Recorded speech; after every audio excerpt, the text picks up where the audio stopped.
தம் சீடருடன் கொண்டாட விரும்பி அவர்களுக்கு அழைப்பு விடுக்கின்றார்.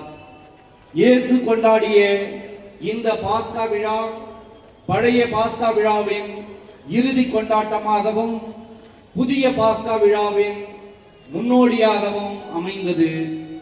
பழைய ஏற்பாட்டில் விடுதலை பயண நூலில் குறிப்பிடப்பட்டுள்ள பாஸ்கா விழாவில் மாசு மறுவற்ற செம்மறி ஆடு பலி பொருளாக இருந்தது. ஆனால் புதிய பாஸ்கா விழாவில் இறைமகன் கிறிஸ்து தாமே அப்பலி பொருளானார். வழக்கமாக நாம் காணும் விருந்துகளில் விருந்தளிப்பவரும் விருந்தினரும் அமர்ந்திருக்க பணியாட்கள் அவர்களுக்கு வேண்டியவற்றை அளித்து பணிவிடை செய்வதை நாம் பார்த்திருப்போம்.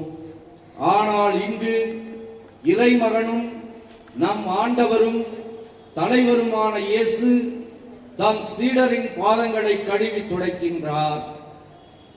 அத்துடன் நான் உங்களுக்கு செய்தது போல் நீங்களும் பிறருக்கு செய்யுங்கள், நான் உங்களை அன்பு செய்தது போல் நீங்களும் ஒருவருக்கொருவர் அன்பு செய்யுங்கள் என்னும் அன்பின் கட்டளையை அளிக்கின்றார். மேலும் தலைவர் எனப்படுபவர் முதலில் தொண்டர்களுக்கு தொண்டு செய்ய கற்க வேண்டும்.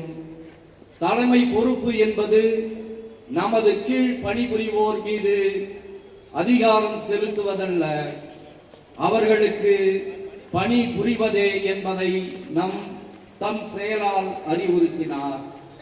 இரண்டாவதாக, நாம் இவ்வுலகில் உயிர் வாழ தேவையான அன்றாட உணவான கோதுமை அப்பத்தையும் திராட்சை ரசத்தையும் இயேசு தனது உடலாகவும் இரத்தமாகவும் தம் சீடருக்கு பகிர்ந்தளித்து, அனைவரும் இதை வாங்கி உண்ணுங்கள், இதை என் நினைவாக செய்யுங்கள் என்றார்.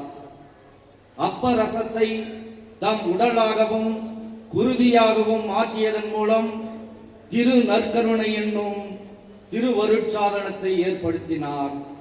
தாம் மீண்டும் வரும் வரை இதை என் நினைவாக செய்யுங்கள் என தம்மால் தேர்ந்து கொள்ளப்பட்ட சீடருக்கு அறிவுறுத்தியதன் மூலம் குருத்துவம் என்னும் திருவருட்சாதனத்தை ஏற்படுத்தினார்.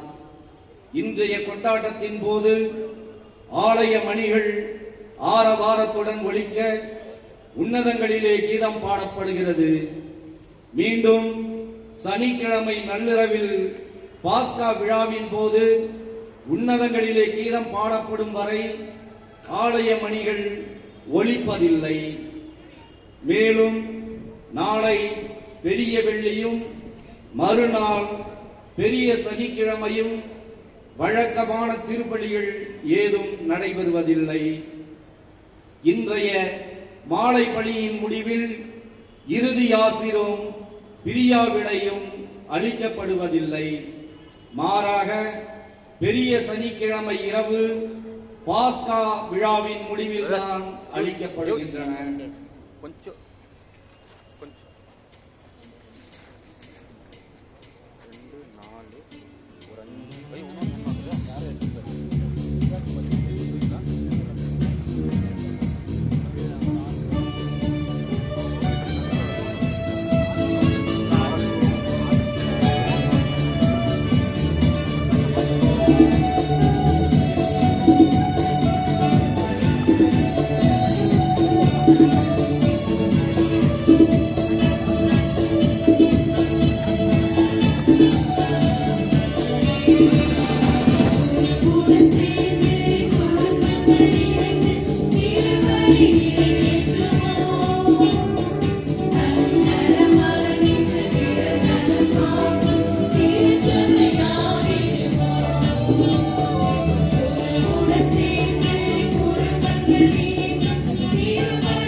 இப்பொழுது பேராயரால் மந்திரிக்கப்பட்ட திரு எண்ணெயானது பவனியாக எடுத்து வரப்படுகிறது.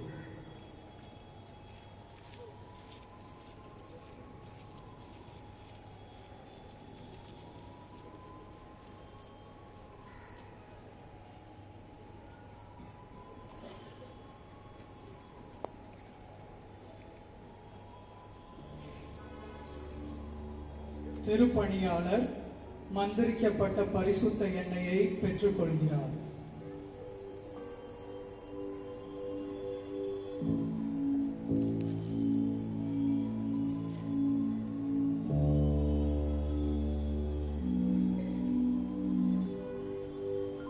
பிறகு பீடத்திற்கு தூபமிட்டு பின்பு பரிசுத்த எண்ணெய்க்கும் தூபமிடுகிறார்.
தந்தை மகன் தூயாவியாரின் பெயராலே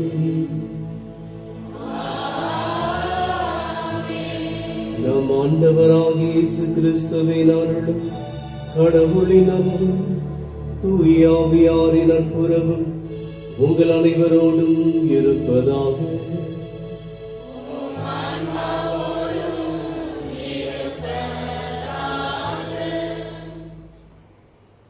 இயேசுவின் என் அன்புக்குரிய சகோதரமே, இந்த மாலை வேளையிலே உங்கள் அனைவரையும்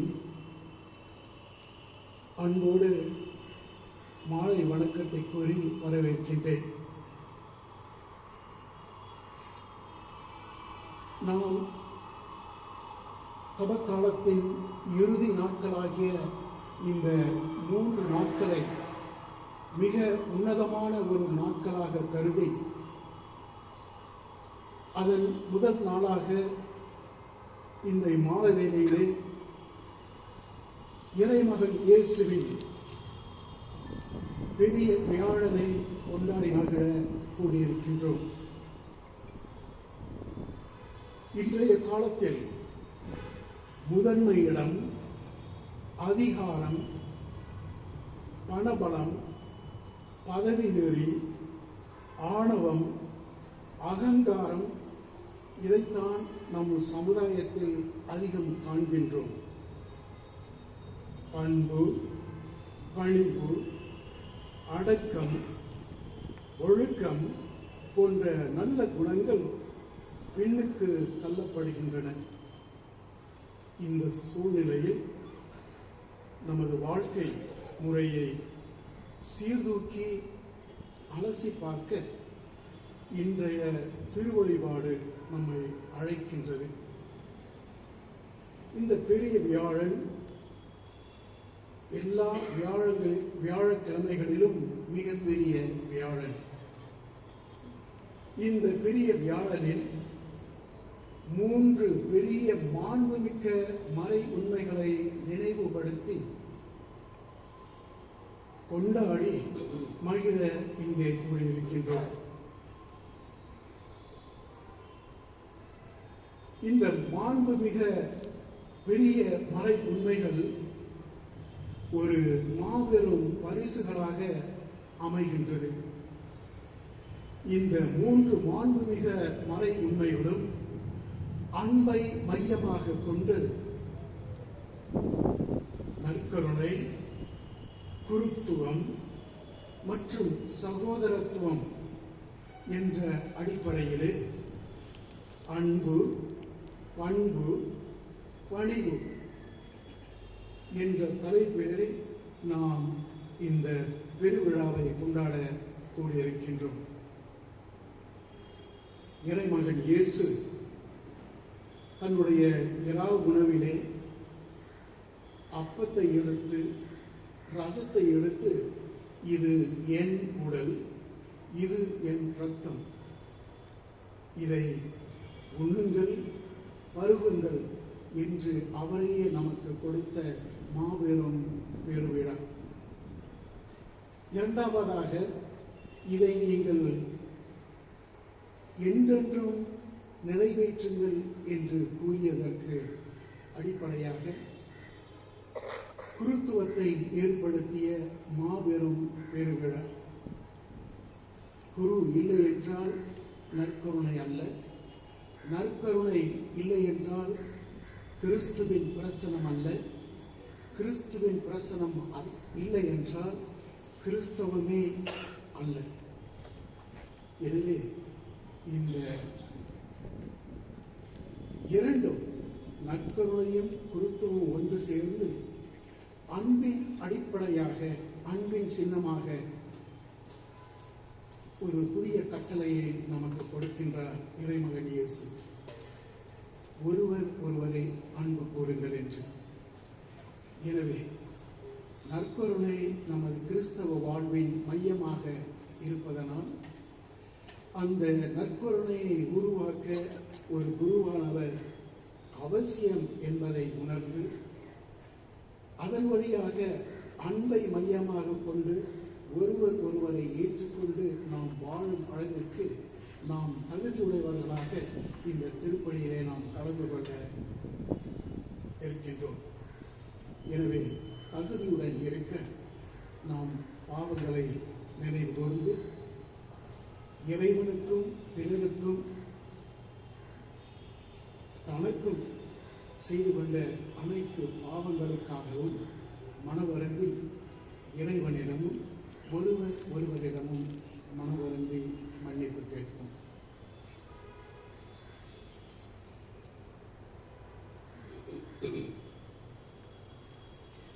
எல்லாம் வல்ல இறைவனிடமும்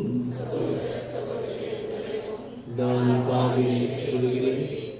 ஏனெனில் என் சிந்தனையாலும் சொல்லாலும் செயலாலும் கடமையில் தவறியதாலும் பாவங்கள் பல செய்தேன். என் பாவமே, என் பாவமே, என் பெரும் பாவமே. ஆகையால் இப்பொழுதும் கன்னியான தூய மரியாதையும் வானதூதர் புனித அனைவரையும் சகோதர சகோதரிகளை எங்களையும் நாம் இறைவனாகிய ஆண்டவரிடம் எனக்காக நாடுகிறேன். எல்லாம் உள்ள இறைவன் நம் மீது இரக்கம் வைத்து நம் பாவங்களை எல்லாம் மன்னித்து நம்மை நிலை வாழ்வுக்கு அழைத்து செல்வராக.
உன்னதங்களிலே கடவுளுக்கு மாட்சிமை உண்டாகுக.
மன்றாடுவோமாக.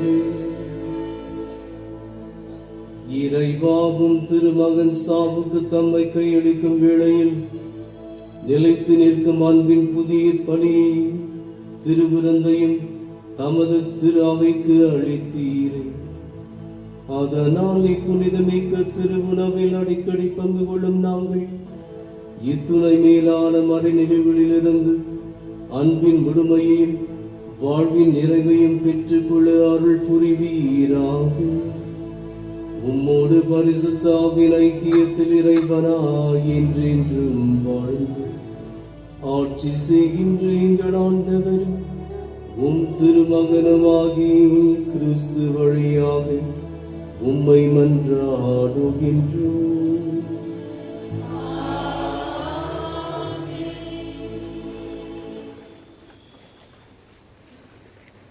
இறைவாக்கு வழிபாடு. எபிரேயர்களின் முக்கிய விழாவான பாஸ்கா விழாவை பற்றி விவரிக்கிறது இவ்வாசகம். எகிப்தியரின் பிடியில் அடிமைப்பட்டு கிடந்த எபிரேய மக்கள் விடுதலை பெறுவதற்கு முந்தைய இரவு செம்மறியை பலியிட்டு சமைத்து உண்ண வேண்டிய வழிமுறைகளை தந்தை இறைவன் எடுத்துரைக்கின்றார்.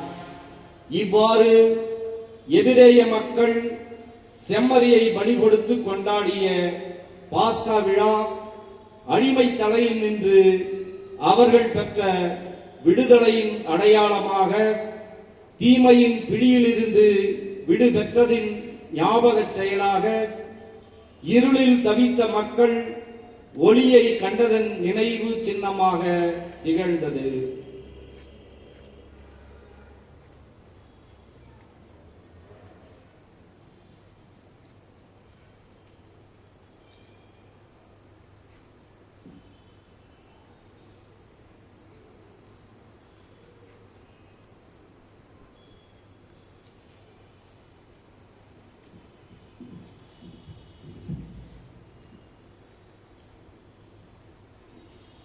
முதல் வாசகம்.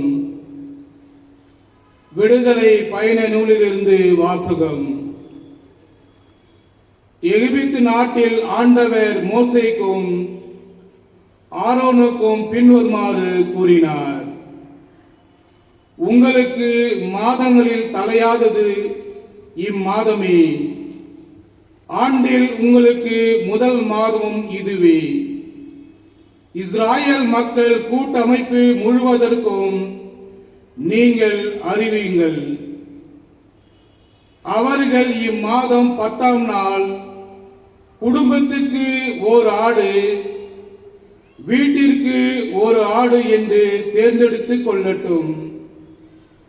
ஒரு ஆட்டினை உண்ண ஒரு வீட்டில் போதிய ஆட்கள் இல்லையெனில் உண்போரின் எண்ணிக்கைக்கும் உண்ணும் அளவுக்கு ஏற்ப அண்டை வீட்டாரை சேர்த்துக் கொள்ளட்டும். ஆடு குறைப்பட்டதாக கிடாயாக ஒரு வயது குட்டியாக இருக்க வேண்டும். தேர்ந்தெடுப்பது வெள்ளாடகவோ செம்மறியாடகோ இருக்கலாம்.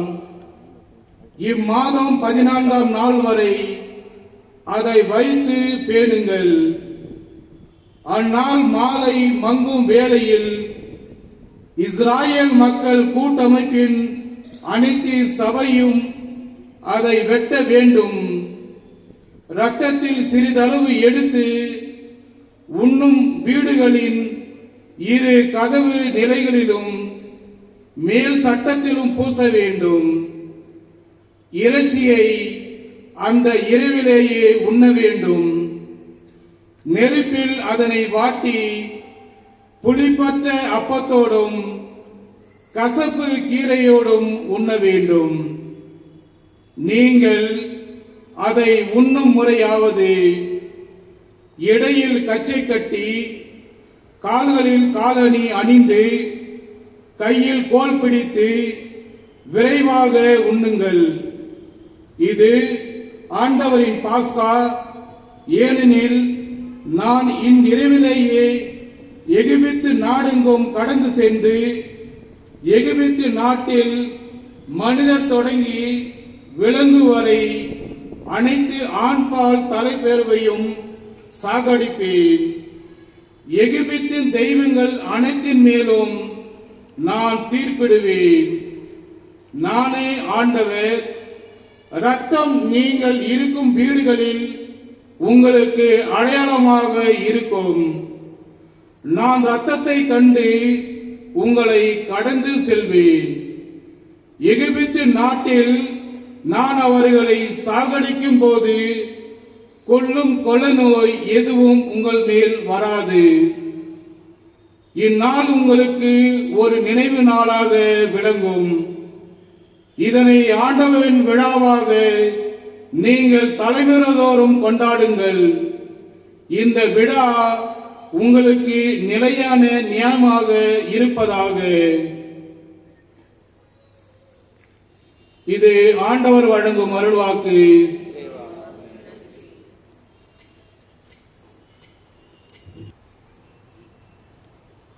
இஸ்விலங்காந்தவர்களே, குருத்துவம் என்று சொல்லுகின்ற பொழுது இது இறைவன் தரும் உன்னத அழைத்தல். குருத்துவ வாழ்வு திருச்சபையின் சேவைக்காக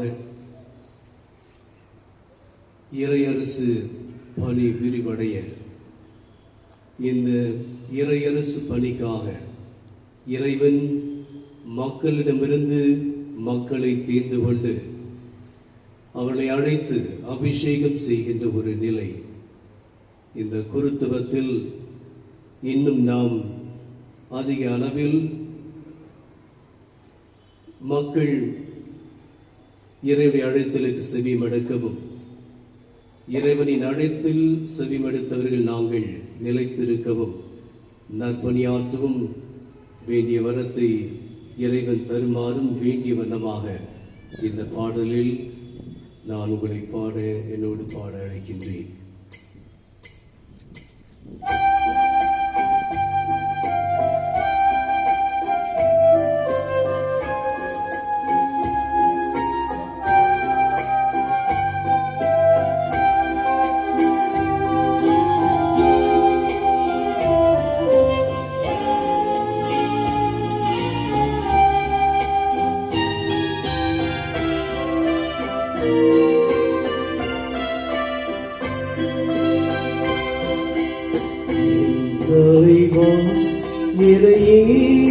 அழைத்தாய் பின்னே வா என்று ஏன் ஒழிந்தாய்?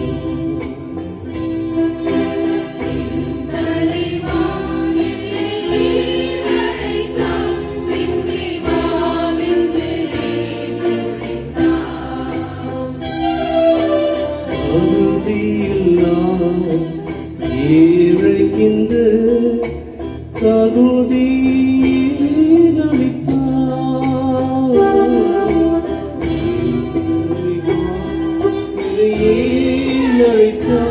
இன்னை வாயின் ஏன் ஒழிந்தாய்?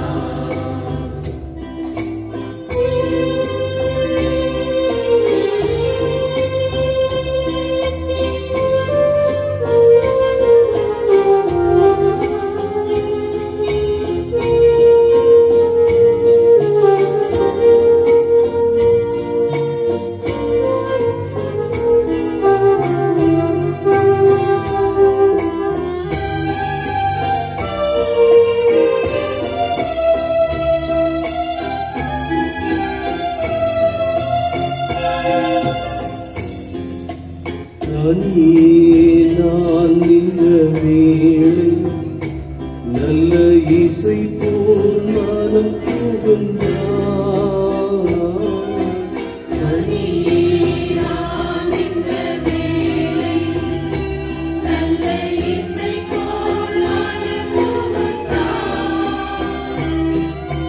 பயந்தேன் நான் மிக வியந்தேன் நீ என்னை அழைத்தாய் நெஞ்சம் ஒன்றாய் இணைத்துக் கொண்டாய்.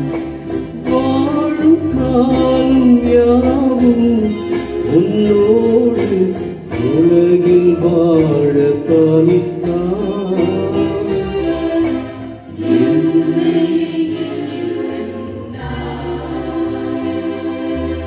என் தலைவா என்னை ஏன் அழைத்தாய் என்னை வா என்று ஏன் ஒழிந்தாய்?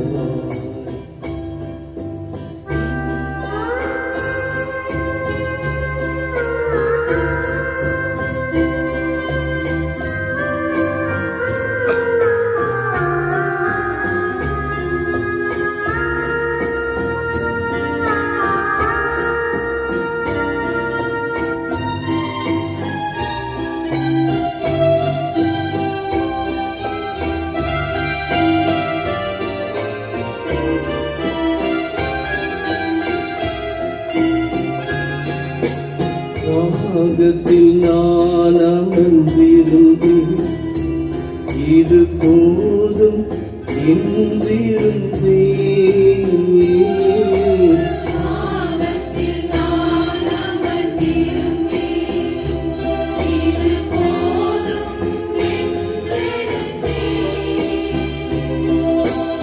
எழுந்தாய் நல்ல குனிந்தாய் ஏழைகள் பாதம் கழுவி பாடம் சொன்னாய். எளிய மனித துணையாய் என்னாலும் உலகில் வாழ பணித்தாய்.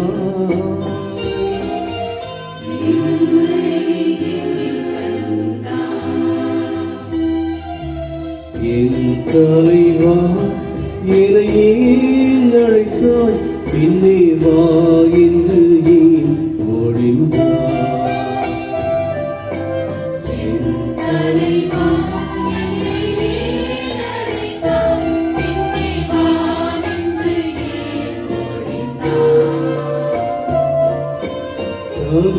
தகுதியெல்லாம் ஏழைக்கின்ற தகுதியை நடித்தாய்.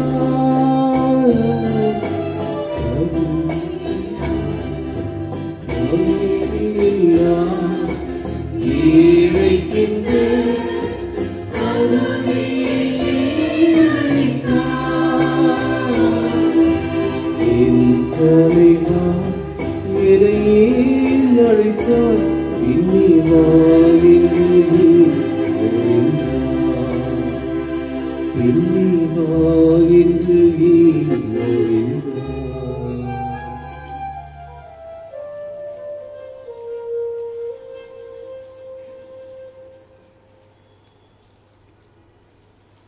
புனித சின்னப்பர் கொரிந்தியருக்கு எழுதிய திருமுகத்தில் இறைமகன் இயேசு தாம் பாடுபடுவதற்கு முந்தின நாள் அப்ப இரசத்தை தம் உடலாகவும் குருதியாகவும் மாற்றும்போது கூறிய அதே வார்த்தைகளை நினைவு கூர்கின்றார். கிறிஸ்துவை விசுவசிக்கின்ற நாம் அனைவரும் அவர் மீண்டும் வரும் நாள் வரை அவரை உணவாக உண்டு நினைவு கூற கடமைப்பட்டவர்கள் என அறிவுறுத்துகின்றார்.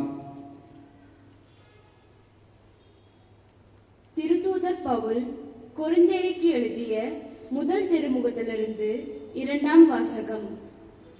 சகோதர சகோதரிகளே, ஆண்டவரிடமிருந்து நான் எதை பெற்றுக்கொண்டேனோ அதையே உங்களிடம் ஒப்படைக்கின்றேன். அதாவது, ஆண்டவராகிய இயேசு காட்டிக் கொடுக்கப்பட்ட அந்த இரவில் அப்பத்தை எடுத்து கடவுளுக்கு நன்றி செலுத்தி அதை பிட்டு, இது உங்களுக்கான என் உடல், இதை என் நினைவாக செய்யுங்கள் என்றார். அப்படியே உணவு அருந்திய பின் கிண்ணத்தையும் எடுத்து, இந்த கிண்ணம் என் இரத்தத்தால் நிலைப்படுத்தப்படும் புதிய உடன்படிக்கை, நீங்கள் இதிலிருந்து பருகும் போதெல்லாம் என் நினைவாக இவ்வாறு செய்யுங்கள் என்றார். ஆதலால் நீங்கள் இந்த அப்பத்தை உண்டு கிண்ணத்திலிருந்து பருகும் போதெல்லாம் ஆண்டவருடைய சாவை அவர் வரும் வரை அறிவிக்கின்றீர்கள். இது ஆண்டவர் வழங்கும் அருள்வாக்கு.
ஆண்டவங்களோடு இருப்பாராக.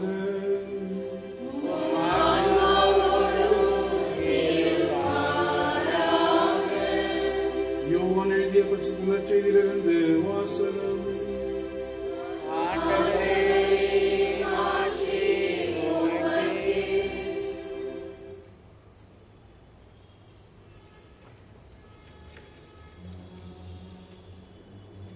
பாஸ்கா விழா தொடக்க இருந்தது. தாம் இவ்வுலகை விட்டு தந்தையிடம் செல்வதற்கான நேரம் வந்துவிட்டது என்பதை இயேசு அறிந்திருந்தார். உலகில் வாழ்ந்த தமக்குரியோர் மேல் அன்பு கொண்டிருந்த அவர் அவர்கள் மேல் இறுதி வரையும் அன்பு செலுத்தினார். இயேசுவை காட்டிக் கொடுக்கும் எண்ணத்தை அலகை சீமோனின் மகனாகிய யூதாஸ் இஸ்காரியோத்தின் உள்ளத்தில் எழ செய்திருந்தது. இரவு உணவு வேளையில் தந்தை அனைத்தையும் தம் கையில் ஒப்படைத்துள்ளார் என்பதையும், தாம் கடவுளிடமிருந்து வந்தது போல் அவரிடமே திரும்பிச் செல்ல வேண்டும் என்பதையும் அறிந்தவராய் இயேசு பந்திலிருந்து எழுந்து தன் மேலுடையை கழற்றி வைத்துவிட்டு ஒரு துண்டை எடுத்து இடுப்பில் கட்டிக்கொண்டார். பின்னர் ஒரு குவளையில் தண்ணீர் எடுத்து சீடருடைய காலடிகளை கழுவி இடுப்பில் கட்டியிருந்த துண்டால் துடைக்கத் தொடங்கினார். சீமோன் பேதுருவிடம் இயேசு வந்தபோது அவர், ஆண்டவரே, நீரா என் காலடிகளை கழுவப் போகிறீர் என்று கேட்டார். இயேசு மறுமொழியாக, நான் செய்வது என்னதென்று இப்போது உனக்கு புரியாது, பின்னரே புரிந்து கொள்வாய் என்றார். பேதுரு அவரிடம், நீர் என் காலடிகளை கழுவ விடமாட்டேன் என்றார். இயேசு அவரை பார்த்து, நான் உன் காலடிகளை கழுவாவிட்டால் என்னோடு உனக்கு பங்கில்லை என்றார். அப்போது சீமோன் பேதுரு, அப்படியானால் ஆண்டவரே, என் காலடிகளை மட்டுமல்ல, என் கைகளையும் தலையும் கூட கழுவும் என்றார். இயேசு அவரிடம், குளித்து விட்டவர் தம் காலடிகளை மட்டும் கழுவினால் போதும், அவர் தூய்மையாகி விடுவார். நீங்களும் தூய்மையாய் இருக்கிறீர்கள், ஆனாலும் அனைவரும் தூய்மையாய் இல்லை என்றார். தம்மை காட்டிக் கொடுப்பவன் எவன் என்று அவருக்கு ஏற்கனவே தெரிந்திருந்தது. எனவேதான் உங்களுள் அனைவரும் தூய்மையாய் இல்லை என்றார். அவருடைய காலடிகளை கழுவிய பின் இயேசு தம் மேலுடையை அணிந்து கொண்டு மீண்டும் பந்தியில் அமர்ந்து அவரிடம் கூறியது, நான் உங்களுக்கு செய்தது என்னவென்று உங்களுக்கு புரிந்ததா? நீங்கள் என்னை போதகர் என்றும் ஆண்டவர் என்றும் அழைக்கிறீர்கள். நீங்கள் அவ்வாறு கூப்பிடுவது முறையே. நான் போதகர் தான், ஆண்டவர் தான். ஆகவே ஆண்டவரும் போதகருமான நான் உங்கள் காலடிகளை கழுவினேன் என்றால், நீங்களும் ஒருவர் மற்றவருடைய காலடிகளை கழுவ கடமைப்பட்டிருக்கிறீர்கள். நான் செய்தது போல நீங்களும் செய்யுமாறு நான் உங்களுக்கு முன்மாதிரி காட்டினேன் என்றார். கிறிஸ்துவின் நற்செய்தி.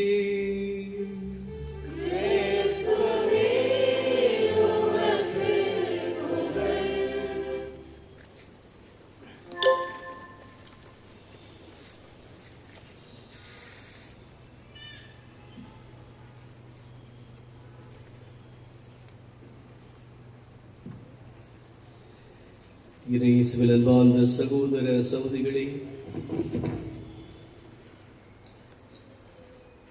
2000 ஆண்டுகளுக்கும் மேற்பட்டு அகில உலக அளவிலே கத்தோலிக்க திருச்சபையிலே ஒரு சாதாரண ஒரு செய்கை நாம் செய்து வருகின்றோம். மிகவும் எளிமையான ஒன்று, சாதாரண ஒரு செய்கை. அது என்னவென்றால் அப்பம் பிடுதல். இந்த அப்பம் பிடுதலின் வழியாக இந்த உலகத்திலே இந்த உலகை படைத்த, இந்த உலகை பராமரிக்கும், இந்த உலகை மீட்ட ஆண்டவர் இயேசு கிறிஸ்துவின் தெய்வீக உண்மையான பிரசன்னம் பீடத்தின் மீது நாம் பெறுகின்ற ஒரு மாபெரும் பாக்கியம். அன்பார்ந்த சகோதர சகோதரிகளே, இந்த அப்பம் பிடுவது இது ஒரு சாதாரண ஒரு செயல். ஆனால் இதில் அடங்கி இருக்கின்றது உன்னதமான அர்த்தங்கள். ஆண்டவர் இயேசு இந்த உலகை விட்டு பிரியும் நேரம் வந்தது என்று தெரியும். எனவே அவர் அப்போஸ்தலரை அழைத்து அவர்களுக்கு கடைசி இந்த உணவை அளிக்கின்றார். இந்த உணவை அளிக்கின்ற பொழுது அந்த ரொட்டியை அப்படி அவங்க கொடுத்திருக்கலாம். அவர் அப்படி செய்யவில்லை. இந்த ரொட்டி எடுத்தார், நன்றி சொன்னார், அதை பிட்டார். அதை பிட்டு சீடருக்கு சொன்னார், இது என் உடல். ஆகவே அப்பம் பிடுவது தன்னையே உடைப்பது. இதனுடைய பொருள் இதுதான். இயேசு தன்னையே உடைத்து இந்த உலக மீட்புக்காக தன்னையே கொடுக்க இருக்கிறார் என்ற மாபெரும் ஒரு உன்னதமான சாதாரண ஒரு அடையாளம் இந்த அப்பம் பிடுதல் என்று சொல்லுகின்ற பொழுது நாம் அனைவரும் உயிர் வாழ்வதற்காக.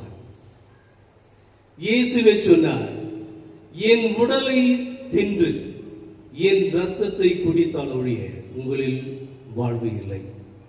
உயிர். ஆகவே இந்த உயிரை நாம் பெற்றிருக்கின்ற உயிர், இந்த உயிர் வாழ வேண்டும், இயேசுவில் வாழ வேண்டும், இயேசுவுக்காக வாழ வேண்டும். எனவே இந்த அப்பம் விடுதல் தன்னையே இயேசு உடைக்கின்றார், தருகின்றார், தன்னையே தருகின்றார் நாம் வாழ்வதற்காக.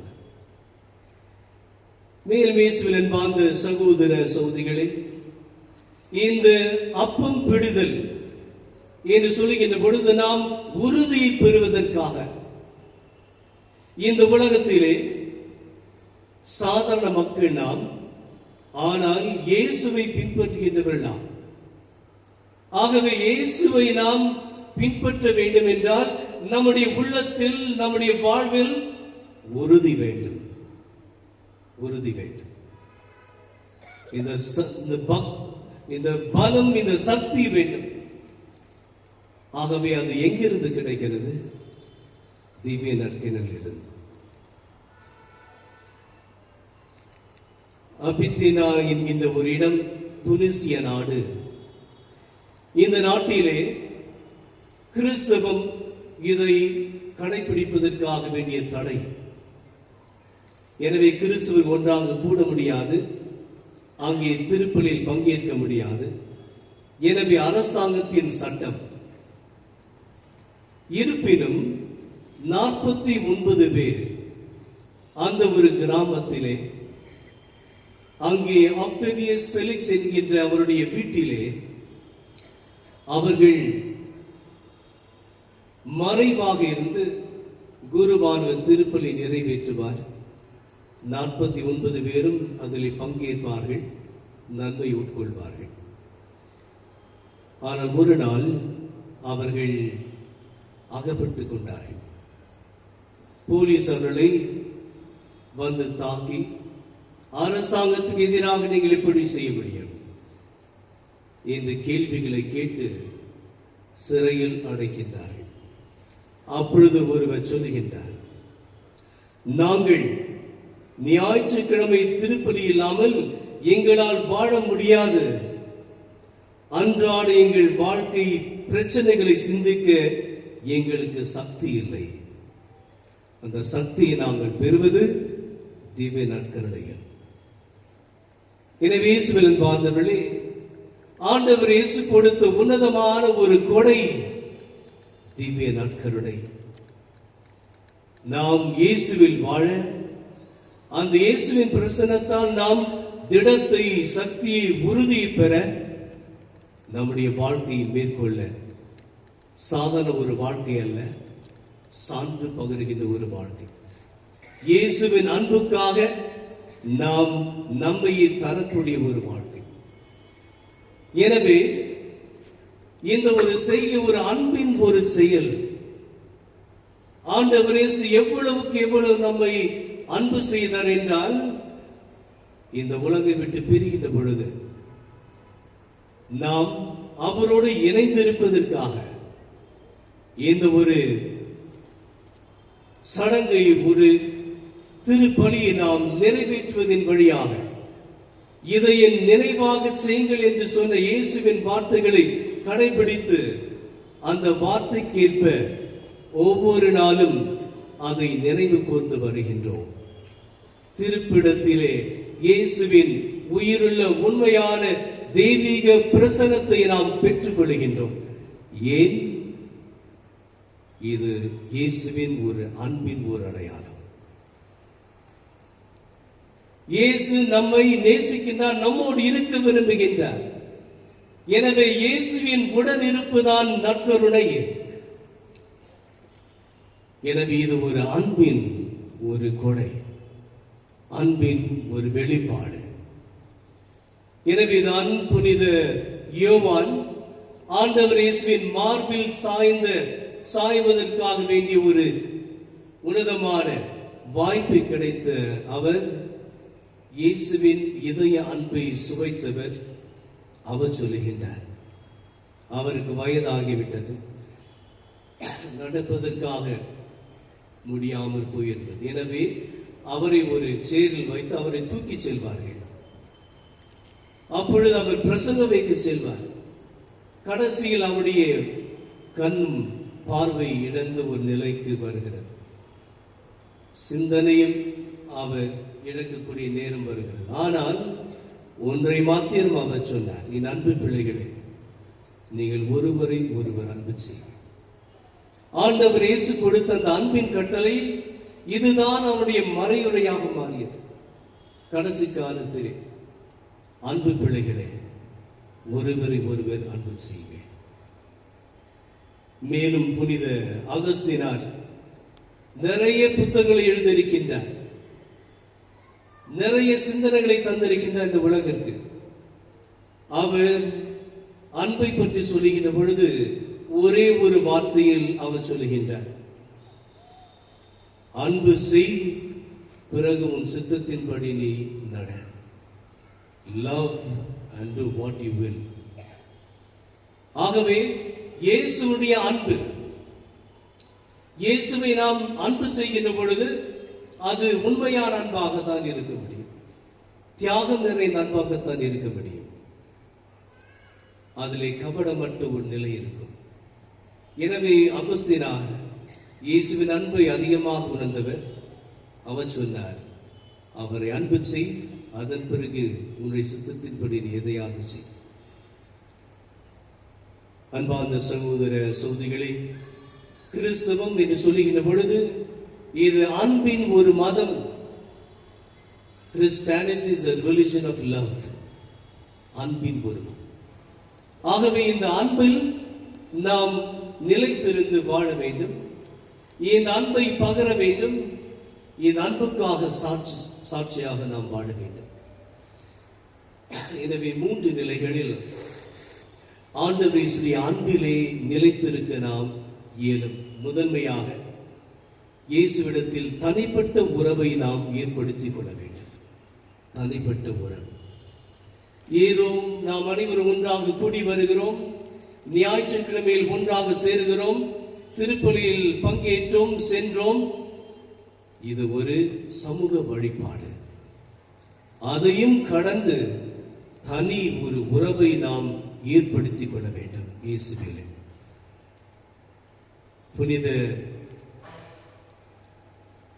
ஜான் மரி வியானியுடைய வாழ்க்கையிலே பார்க்கின்றோம். இயேசுவிடத்தில் அவ்வளவு நெருக்கமான உறவு, தனிப்பட்ட ஒரு உறவில் அவர் வாழ்ந்தார். அவர் வாழ்ந்த அந்த ஊரிலே, அவர் பணிபுரிந்த அந்த ஊரில் மக்கள் யாரும் வரமாட்டார்கள். கடைசியில் வந்தார்கள், நிறைய மாதங்கள் ஆண்டுகள் பிறகு. அவர் என்ன செய்வார்? மக்களிடையே சென்று சொல்வார், மக்களே ஆண்டவரிடத்தில் வாருங்கள் என்று கேட்பார். வரமாட்டார்கள். இவர் தனித்திருந்து ஜெபிப்பார், பல மணி நேரம் ஜெபிப்பார். அந்த கிராமத்திலே ஒரு விவசாயி அந்த ஆலயத்தின் பக்கம் செல்வார். காலையில் ஜான் மரி வியானி அங்கே அமர்ந்திருப்பார், அதை பார்த்து செல்வார். மாலையில் வேலையெல்லாம் முடிந்த பிறகு மீண்டும் வழியே வருவார். மீண்டும் பார்க்கின்ற பொழுது புனித ஜான் மரி வியானி கோவில் அங்கு அமர்ந்து ஜெபித்திருப்பார். அப்பொழுது ஒரு நாள் அவர் கேட்கின்றார், நீங்க என்ன செய்கிறீர்கள்? அவர் என்ன சொன்னார்? அவர் என்னை பார்க்கின்றார், நான் அவரை பார்க்கின்றேன். நெருக்கமான ஒரு உறவு, தெய்வீக ஒரு உறவு, புனிதமான ஒரு உறவு. எனவே ஆண்டவர் இயேசுவிடத்தில் நாம் தனிப்பட்ட இந்த உறவை வளர்த்துக் கொள்ள வேண்டும். இரண்டாவதாக நாம் ஜெபிக்க வேண்டும். இயேசுவிடத்திலே ஜெபிக்க வேண்டும். நம்முடைய ஜெபம் வாழ்வாக மாற வேண்டும். எனவே நம்முடைய வாழ்வுக்கும் வழிபாட்டுக்கும் ஜெபத்திற்கும் ஒத்தமை இருக்க வேண்டும். ஜெபத்தின் வழியாக இயேசுவிடம் அண்டி வரவும் அவரில் நிலைத்திருக்கவும் வாய்ப்புகளை பெற்றுக் கொள்கின்றோம். மூன்றாவதாக இந்த இயேசுவுக்காக, அவர் ஸ்தாபித்த இறையரசுக்காக நாம் உழைக்க வேண்டும். நாம் அனைவரும் நம்முடைய உழைப்பை தர வேண்டும். அப்படி என்றால் இயேசு தந்த அந்த இறையரசை நாம் மற்றவர்களுக்கு அறிவிக்க வேண்டும், தெரிவிக்க வேண்டும். இந்த உழைப்பு என்று சொல்லுகின்ற பொழுதுதான் இங்கே குருத்துவம் என்கின்ற ஒரு நிலை வருகிறது. ஆண்டவர் இயேசுடைய அந்த அழைத்தலை ஏற்று அவருடைய வார்த்தையை மக்களுக்கு அறிவித்து இறையரசை பரப்புவதற்காக ஊழியக்காரர்களாக வாழ்வதற்காகத்தான் இறைவன் குருத்துவம் என்கின்ற இந்த கொடையை தந்திருக்கிறார். இந்த கொடையை பெற்றுக்கொள்வது எங்களுடைய தகுதி அல்ல. புனித சின்னப்பர் கொரிந்தியருக்கு எழுதிய 2ஆம் திருமுகத்தின் 3ஆம் அதிகாரம் 5ஆம் வசனத்தை இப்படியாக சொல்லுகின்றார்: எங்களுக்கு தகுதி இல்லை, எங்கள் தகுதி கடவுளிடமிருந்தே வருகிறது. எனவே சாதாரண பாவிகளான மக்களாகிய எங்களை, சாதாரண மனிதர்களை இயேசு அழைத்துக் கொள்கிறார், அபிஷேகம் செய்கின்றார், அனுப்புகின்றார். இது ஒரு மறைபொருள். எப்படி புரிந்து கொள்வது? முடியாது. இதை விசுவசிக்க வேண்டும், இதை நாம் நம்ப வேண்டும். இறைவன் நம்மிடத்திலே நடமாடுகின்றார், அவர் நம்மிடையே வாழுகின்றார், நம்மை தொடுகின்றார் குருக்களின் சேவையின் வழியாக. ஒருமுறை மதர் தெரேசா அவர்கள் சைனா தேசத்திற்கு அவருடைய கான்வென்ட்டை அவர் ஸ்தாபகம் செய்ய வேண்டும் என்று அழைத்தார்கள். வருகின்றேன் என்று சொன்னார். ஆனால் அவர்கள் நிபந்தனை சொன்னார்கள், நீங்கள் மாத்திரம் வரலாம், குருக்கள் யாரும் வரக்கூடாது. அப்பொழுது அன்னை தெரேசா என்ன சொன்னாங்க? குருக்கள் அவர்கள் எங்களிடையே இல்லை என்றால் திருப்பலி நிறைவேற்ற முடியாது. திருப்பலி இல்லை என்றால் இயேசுவின் பிரசன்னம் கிடையாது. இயேசுவின் பிரசன்னம் இல்லை என்றால் நாங்கள் எங்களுடைய சேவை செய்ய முடியாது. இதை அவர் சொல்லிவிட்டார், நன்றி, நாங்கள் வர முடியாது. அப்பொழுது அவர்கள் முடிவை மாற்றிக் கொண்டார்கள். எனவே குருக்கள் அவரிடத்தில் இருப்பதற்காக, திருப்பலி நிறைவேற்றுவதற்காக அவர்கள் இருப்பதற்காக அனுமதி கொடுத்தார்கள். இயேசுவின் அன்பார்ந்த சகோதர சகோதரிகளே, குருத்துவம் இறைவன் கொடுத்திருக்கின்ற ஒரு மாபெரும் உன்னதமான ஒரு கொடை. இது மக்களின் சேவைக்காக, பணிக்காக. குருத்துவம் என்று சொல்லுகின்ற பொழுது 2 வகைப்படும்: பொது குருத்துவம், தனி குருத்துவம். பொது குருத்துவத்தில் அனைவரும் பங்கேற்கின்றீர்கள். உங்கள் மீது திரு எண்ணெய் பூசுகின்ற பொழுது இங்கே 3 எண்ணெய்களை வைத்து நாம் வைத்திருக்கின்றோம். இதில் கிறிஸ்மா என்கின்ற தைலத்தை உங்கள் உச்சம் தலையில் நாங்கள் அதை அங்கே தைலத்தை பூசுகின்றோம். இது அடையாளமானது என்ன? இயேசுவின் 3 நிலையில் நீ பங்கேற்கின்றீர்கள். இயேசு ஒரு இறைவாக்கினர், குரு, அரசர். ஆகவே குருத்துவத்திலும் பங்கேற்கின்றீர்கள். தனி குருத்துவம் என்று சொல்லுகின்ற பொழுது இறைவன் இப்பணிக்காக ஒதுக்கி வைக்கப்பட்டவர்கள். விவிலியத்தின் அடிப்படையில் பார்க்கின்ற வார்த்தைகள் இதுதான். எனவே இந்த தனி குருத்துவத்தில் பங்கேற்கின்ற சமயத்தில் பலவிதமான தயக்கங்கள், பலவிதமான கஷ்டங்கள், பலவிதமான சோதனைகள் நிச்சயமாக வந்தே தீரும். இவைகளை வெல்ல வேண்டும், இயேசுவில் நிலைத்திருக்க வேண்டும், நற்பணி ஆற்ற வேண்டும். இது முடியும். ஆனால் உங்களுடைய ஜெபம் அவசியம். எனவே இதை மனதிலே கொண்டு இறைமகன் இயேசு கொடுத்த இந்த மாபெரும் கொடையை நாம் நினைத்து அதற்காக நன்றி செலுத்துவோம். திருப்பலியில் பங்கேற்கின்ற பொழுது முழுமையாக பங்கேற்போம், விசுவாசத்தோடு பங்கேற்போம். திருப்பலியில் நாம் இறைவனை முகமுகமாக தரிசிப்போம். அப்படியே அவரை உணவாக நாம் நம்முடைய வாழ்வில் ஏற்போம், அவராகவே மாறுவோம். மறு கிறிஸ்துவாக மாறுவதை கிறிஸ்துவ அழைத்தல். இந்த அழைத்தின்படி வாழ்வதற்காக வேண்டிய வரங்களை திருப்பலியில் வேண்டுவோம்.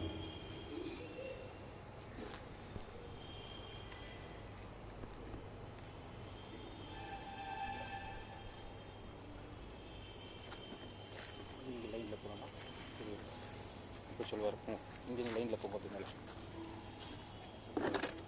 பாதம் கழுவும் சடங்கு. நம் ஆண்டவரும் இறைமகனுமான இயேசு தமது 12 சீடர்களின் பாதங்களை கழுவி துடைக்கின்றார். அந்த நிகழ்ச்சியை நினைவு கூறும் விதமாக இப்போது திருப்பணியாளர் தேர்ந்து கொள்ளப்பட்ட 12 பாதங்களை கழுவி துடைக்கிறார். பாரம்பரிய சடங்கு இது என்றாலும் நான் உங்களுக்கு அன்பு செய்தது போல் நீங்களும் ஒருவருக்கொருவர் அன்பு செய்யுங்கள் என்று கிறிஸ்து நமக்கு அளித்த அன்பின் கட்டளை என்பதே இதன் உட்பொருள்.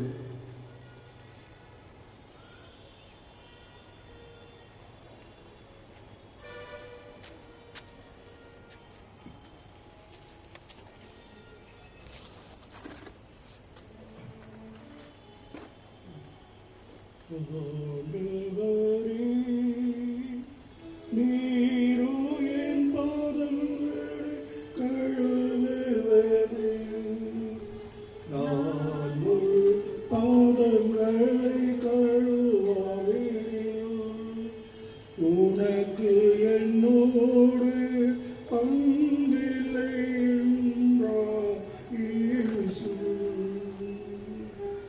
சீமோன் ராயப்பரிடம் அவர் வரவே ராயப்பர் அவரை நோக்கி, ஆண்டவரே, நீரோ என் பாதங்களை கழுவுவது என்றார். அதற்கு இயேசு, நான் உன் பாதங்களை கழுவாவிடில் உனக்கு என்னோடு பங்கில்லை என்றார். நான் செய்வது என்னதென்று உனக்கு இப்போது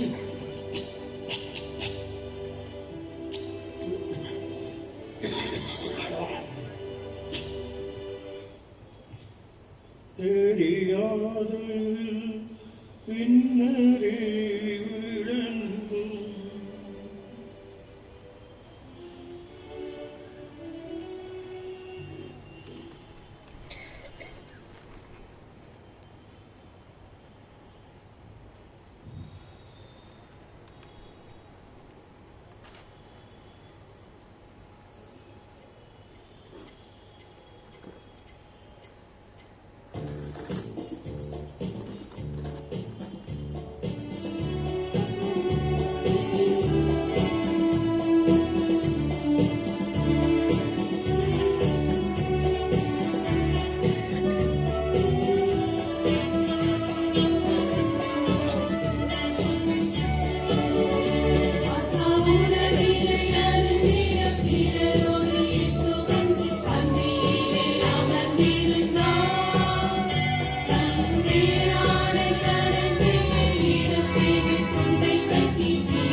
ஒயர் எடுத்துக்கிட்டு அங்கே போய் நாங்கள் வாங்கிட்டு போயிருக்கேன்.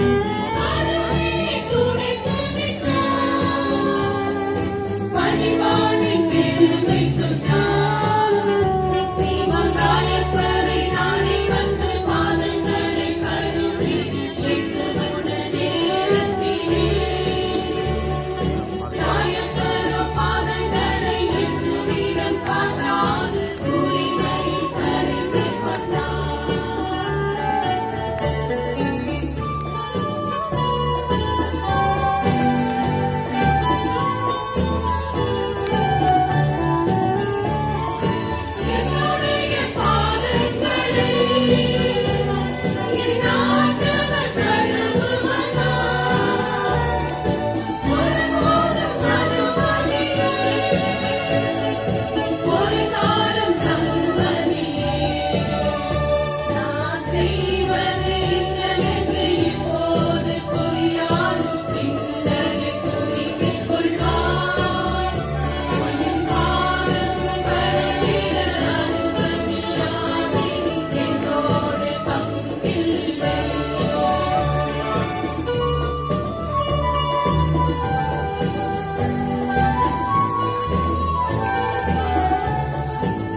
சத்தம் இல்லை வர மாட்டாங்க.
எல்லாம் வல்ல தந்தையாக இறைவனுக்கு ஈற்றுதாகும்படி மன்றாடுங்கள்.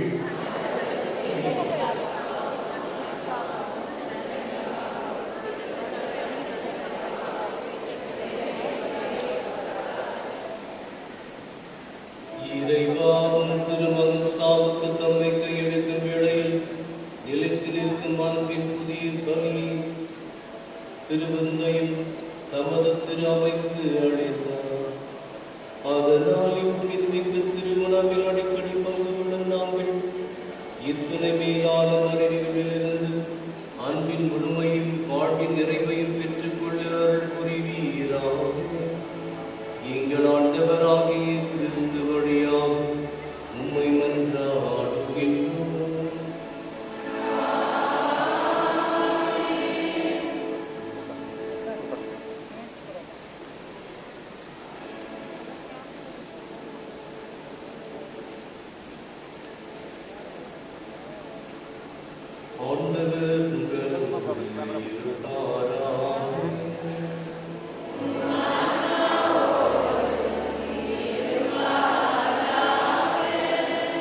இதயங்களை மீது எழுப்புங்கள்.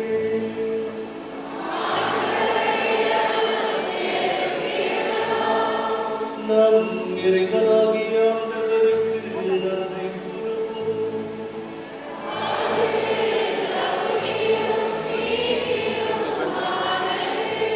ஆண்டவரே, தூயவரான தந்தை, என்றும் உள்ள எல்லாம் வல்ல இறைவா, எங்கள் ஆண்டவராகிய கிறிஸ்து வழியாக இந்நாள் விபடத்திலும் நாம் விடுவதற்கு நன்றி செலுத்துவது மெய்யாகவே தந்தையும் நீதியும்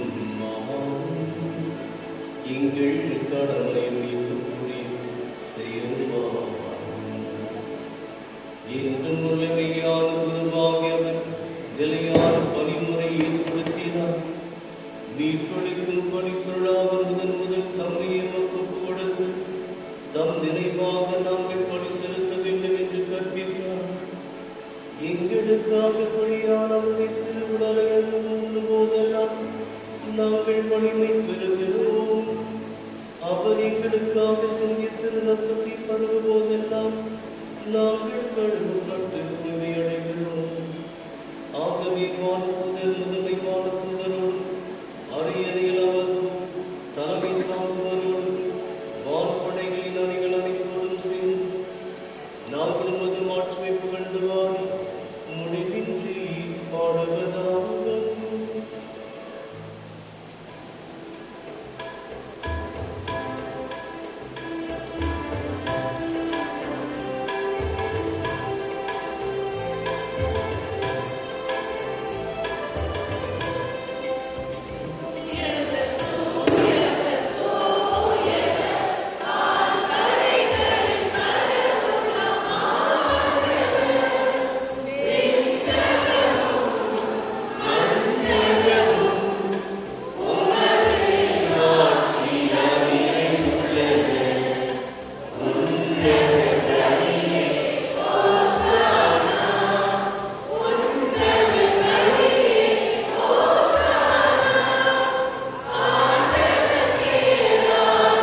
கனிமிக்க தந்தையே, இக்கொடைகளையும் எங்கள் காணிக்கைகளையும் புனித மாசற்றப்படி பொருட்களையும் நீர் ஏற்று ஆசிர் வழங்கிட உம் திருமகனும் எங்கள் ஆண்டவருமான இயேசு கிறிஸ்து வழியாக உம்மை தாழ்வுடன் இறைஞ்சி மன்றாடுகிறோம். உமது புனித கத்தோலிக்க திரு அவைக்காக இவற்றை நாங்கள் முதலில் உமக்கு ஒப்புக்கொடுக்கின்றோம். உலகெங்கும் அதற்கு அமைதியும் பாதுகாப்பும் ஒற்றுமையும் அளித்து அதனை வழிநடத்தியர்கள். உம் அடியாராகிய திருத்தந்தை பிரான்சிஸுக்காகவும் எங்களாகிய பீட்டருக்காகவும் திருத்தூதர் வழிவரும் உண்மையான கத்தோலிக்க நம்பிக்கையை கடைபிடிப்போர் அனைவருக்காகவும் இக்காணிக்கைகளை ஒப்புக் கொடுக்கின்றோம்.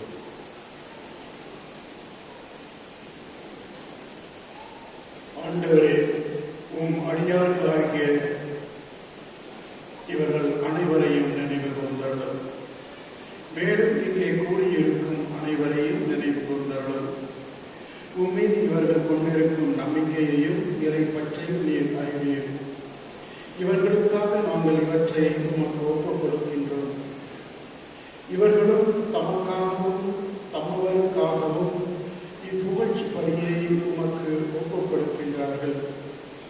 தங்களுடைய ஆன்மாக்களின் மீட்புக்காகவும் தாங்கள் எதிர்நோக்கி இருக்கும் நல வாழ்வுக்காகவும் பாதுகாப்புக்காகவும் என்றும் வாழ்பவரும் உயிருள்ளவரும் உண்மையுள்ளவருமான கடவுளாகிய உமக்கு இவர்கள் தங்கள் பொருத்தனைகளை செலுத்துகின்றார்கள்.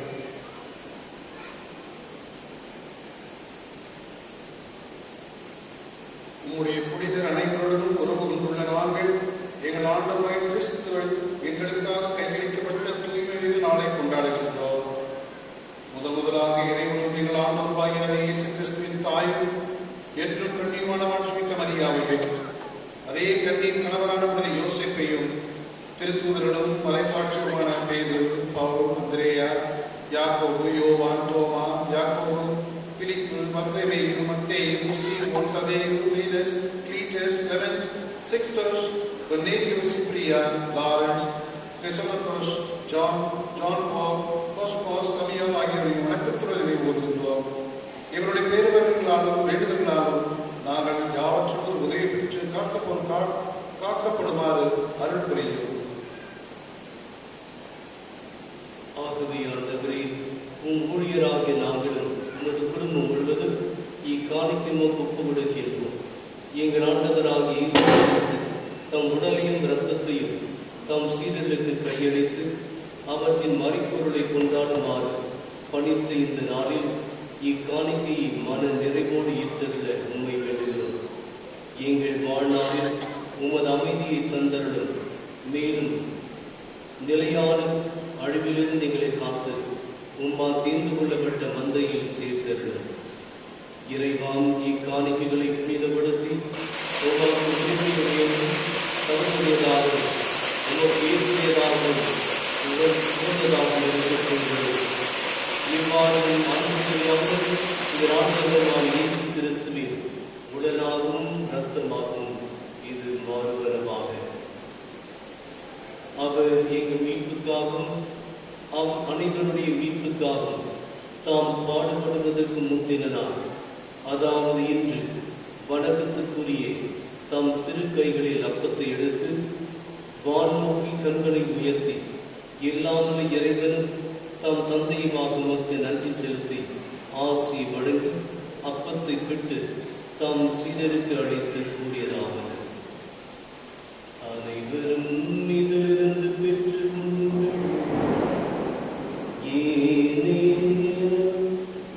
இது உங்களுக்காக கையளிக்கப்படும் என் உடல்.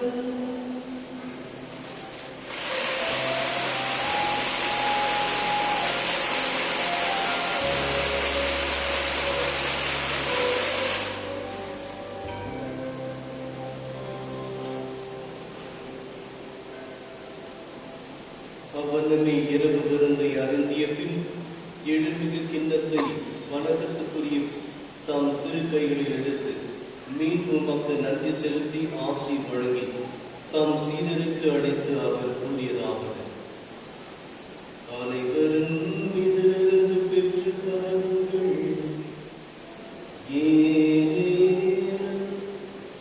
இது புதிய நிலையான உடன்படிக்கைக்குரிய ரத்தத்தின் கிண்ணம். இது பாவ மன்னிப்புக்கென்று உங்களுக்காகவும் பலருக்காகவும் சிந்தப்படும். இதை நிறைவாக செய்யுங்கள்.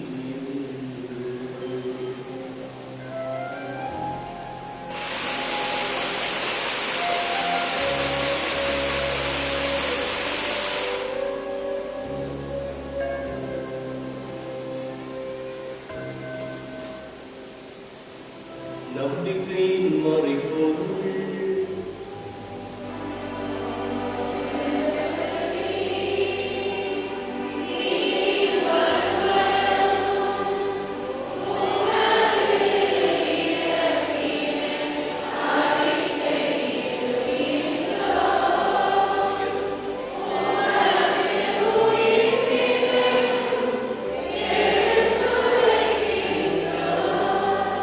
ஆகவே ஆண்டவரே, உம் திருமகனும் எங்கள் ஆண்டவருமான கிறிஸ்துவின் புனிதமிக்க பாடுகளினால் இதனும் இருந்து அவர் உயிர்த்தெழுந்ததையும் அவரது மாற்றுக்கு உரிய முன்னேற்றத்தையும் உம் ஊழியர்களும் உம் புனித மக்களுமாகிய நாம் நினைவு கூறுகிறோம்.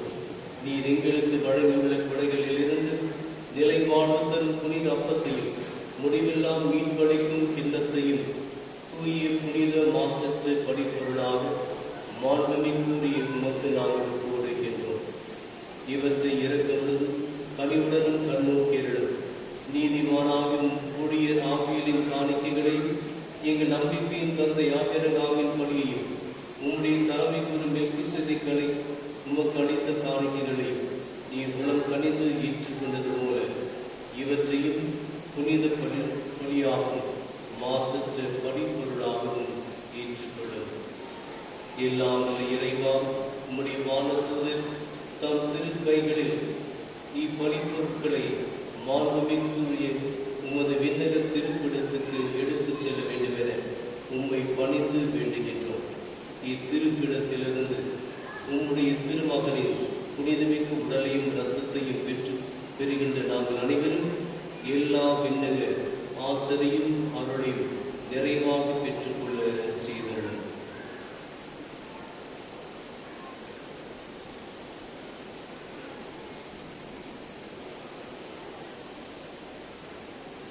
ஆண்டவரை நம்பிக்கையின் அடையாளத்தோடு எங்களுக்கு முன் சென்று அமைதியில் துயில் கொள்ளும் அனைவரையும் ஆகியும் அடியார்களையும் நினைவு கூர்ந்தது.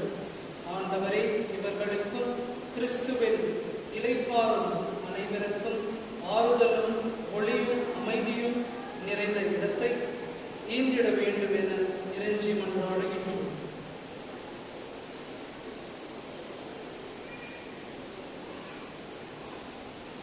ஆவிகளாகிய உம் அடியார்கள் நாங்களும் உமது பேரிரக்கத்தை எதிர்நோக்கி இருக்கின்றோம். உம்முடைய திருத்தூதர்களும் மறை சாட்சியருமாகிய திருமுழுக்கு யோவான், ஸ்தேவான், மத்தியா, பர்னபா, இஞ்ஞாசியார், Alexander, Marcellinus, Peter, Felicity, Perpetua, Agatha, Lucy, Agnes, செலசியா,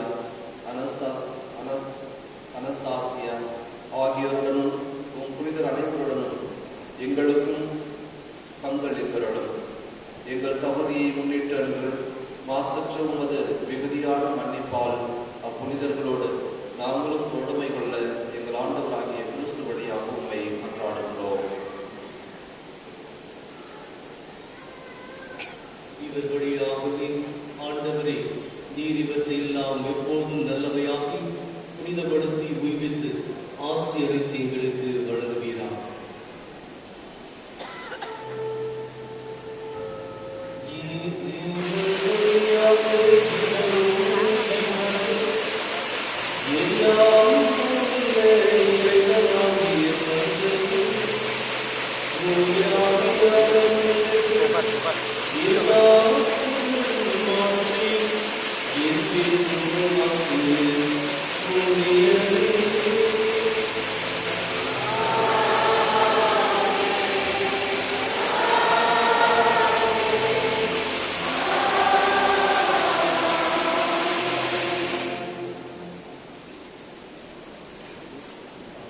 மீன்பரின் கட்டளையால் கற்பிக்கப்பட்டு இறை படிப்பினையால் பயிற்சி பெற்று நாம் துணிந்து சொல்வோம்.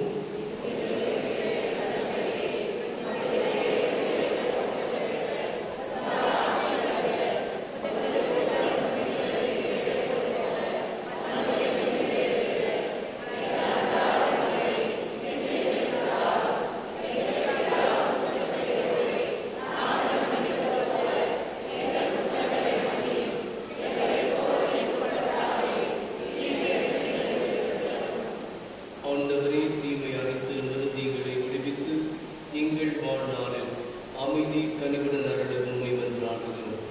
உமது இரக்கத்தின் உதவியால் நாங்கள் பாவத்திலிருந்து எப்பொழுதும் விடுதலை பெற்று யாதொரு கலக்கமின்றி நலமாய் இருக்குமாக நாங்கள் நம்பியிருக்கும் பேரின்பத்திற்காகவும் என் மீட்பராக இயேசு கிறிஸ்துவின் வருகைக்காகவும் காத்திருக்கின்றோம். ஆண்டவரே இயேசு கிறிஸ்துவே, அமைதியை உங்களுக்கு விட்டு செல்கிறேன், என் அமைதியை உங்களுக்கு அளிக்கிறேன் என்றும் திருத்தூதர்களுக்கு மொழிந்தீரே. எங்கள் பாவங்களை பாராமல் உமது திரு அவையின் நம்பிக்கையை கண்ணோக்கி உமது திருவுலத்திற்கேற்ப அதற்கு அமைதியும் ஒற்றுமையும் அளித்தருள்வீராக. என்றென்று வாழ்ந்து ஆட்சி செய்கின்ற நீரே. ஆண்டவருடைய அமைதி உங்களோடு என்றும் இருப்பதாக. ஒருவருக்கொருவர் அமைதி பகிர்ந்து கொள்ளும்.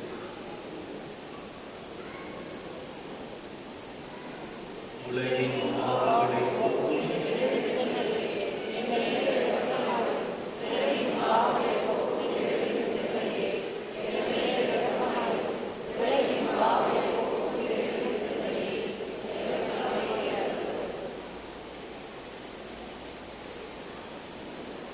இதோ இறைவனின் செந்தரி, இது உலகின் பாவங்களை போக்குபவர். செந்தரின் விருந்துக்கு அழைக்க பெற்றோர் பேறு பெற்றோர்.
அங்கே போயிடுவோம், அந்த பக்கம் இல்லையே உட்காரணும், ஏறிக்கக்கூடாது.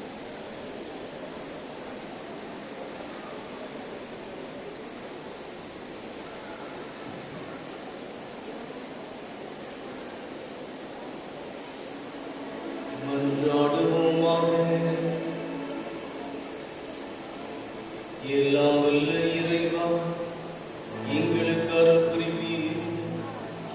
உம் திருமகனை இரவு இவ்வுலகில் ஊட்டும் பெருநாங்கள் இன்றும் நிறைவாடைய தகுதி பெறுவோமா. எங்கள் ஆண்டவராகிய கிறிஸ்து வழியாக உம்மை மன்றாடுகின்றோம்.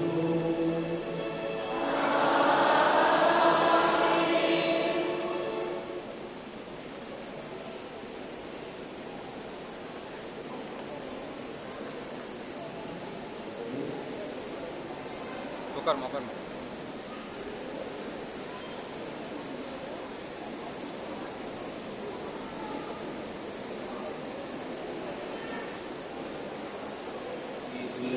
சகோதர சகோதரிகளே, எதிர்பாராத இந்த மழையின் காரணமாக நாம் இந்த சூழ்நிலையில் எல்லாம் அட்ஜஸ்ட் பண்ணிக்கிறோம். வேறு வழி முதன்மையாக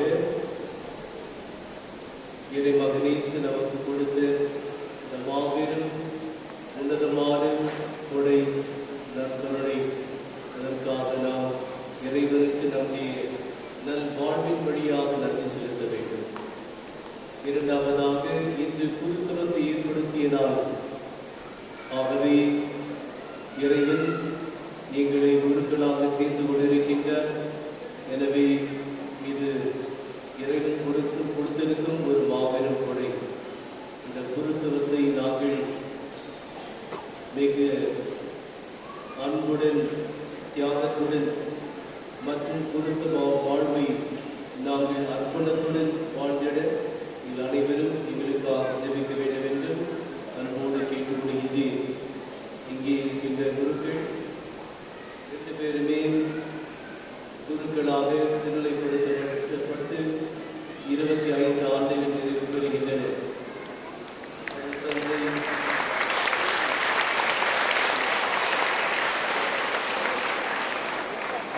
நேற்று சில்வ ஜூபிலி, நேற்றைய தினம் குருத்துவ அருட்மொழி பெற்று 25 ஆண்டுகள். இயேசுதாஸ் 27ஆம் தேதி டிசம்பர் 25 ஆண்டுகள் நிறைவு பெற்றிருக்கின்றார். தந்தை இறுதியராக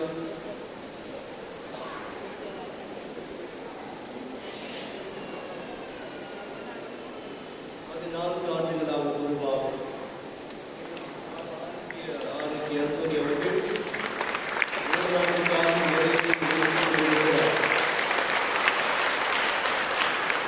மேலும் நான் 32 ஆண்டுகளாக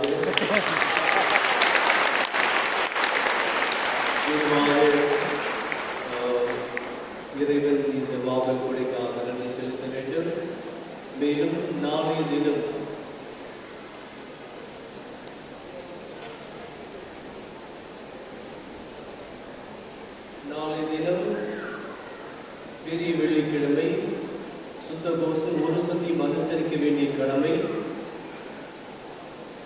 காலை திருச்சிலுவை பாதையில் 8 மணிக்கு கன்னடத்தில், 9 மணிக்கு ஆங்கிலத்தில், 10:30 மணிக்கு தமிழில், 12 மணிக்கு மலையாளத்தில் நடைபெறும்.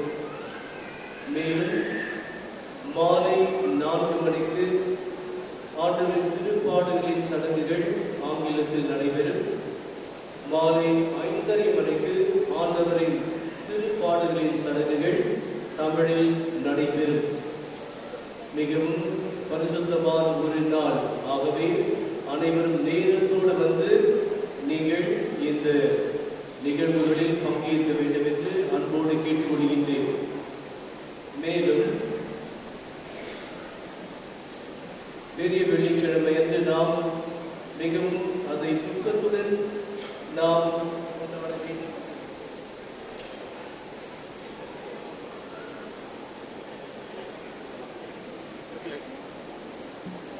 நாம் துக்கத்தோடு நாம் இயேசுவின் இறப்பை நினைக்க வேண்டும், தியானிக்க வேண்டும்.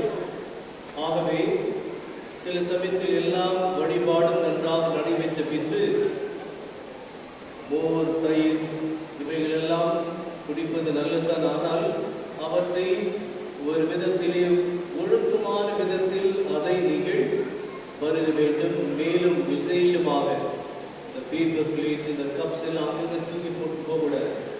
இது பரிசுத்தமான ஒரு இடம். நம்முடைய ஆலய வளாகத்தை தூய்மையாக வைத்துக் கொள்வது நம்முடைய கடமை, உங்களுடைய கடமை. ஆகவே இந்த மோர், தயிர் எல்லாம் கொடுக்கிறவங்கெல்லாம் இந்த காம்பவுண்ட் வால் அதை ஒட்டி, இந்த கொடி கம்பம் அதை ஒட்டி அந்த பக்கம் அங்கே கேவியின் பக்கமாக தான் வைக்க வேண்டும். மேலும் அங்கேயே நீங்கள் பேப்பர்லாம் போட்டுட்டு போகக்கூடாது. அங்கே டஸ்ட்பின் இருக்கிறப்ப அதில் தான் போடணும். அப்புறம் இந்த தூய்மையை கடைபிடிக்க வேண்டும் என்று நான் கொண்டு கேட்டுக்கொள்கிறேன். நேரம் அதிகமாக கொண்டிருக்கிறது. எனவே இப்பொழுது நாம் நற்கருணை ஸ்தாபனம், அதற்கு முதல் கன்னடத்தில் நற்கருணை ஆராதனை, அதை தொடர்ந்து ஆங்கிலத்தில், அதை தொடர்ந்து தமிழில் நடைபெறும்.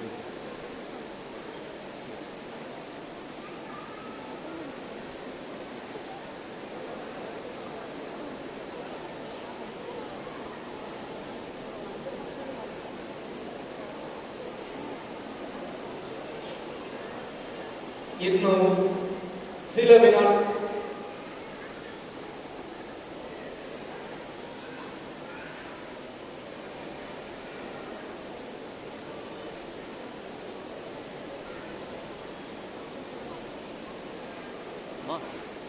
நீங்கள் 2 பேர் கொஞ்சம் தள்ளிக்கோங்கம்மா. ஃபாதர் வருவாங்க. அம்மா கொஞ்சம் தள்ளிக்கோ, கொஞ்சம் பின்னாடி வந்துடு. அந்த கண்ணாடி போட்டுங்கிறாம்மா, கொஞ்சம் வரமா அம்மா, பின்னால் வாம்மா, இன்னும் தள்ளுமா. ஃபாதர் வருவாங்க, இன்னும் தள்ளுமா.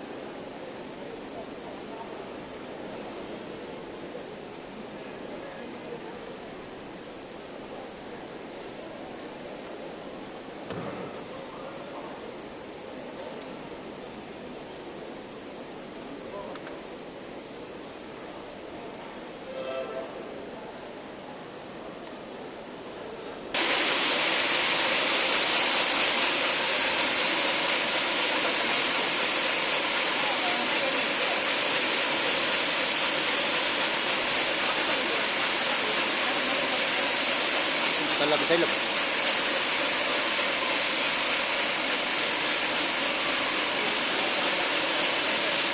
கொஞ்சம் நல்லா வைக்க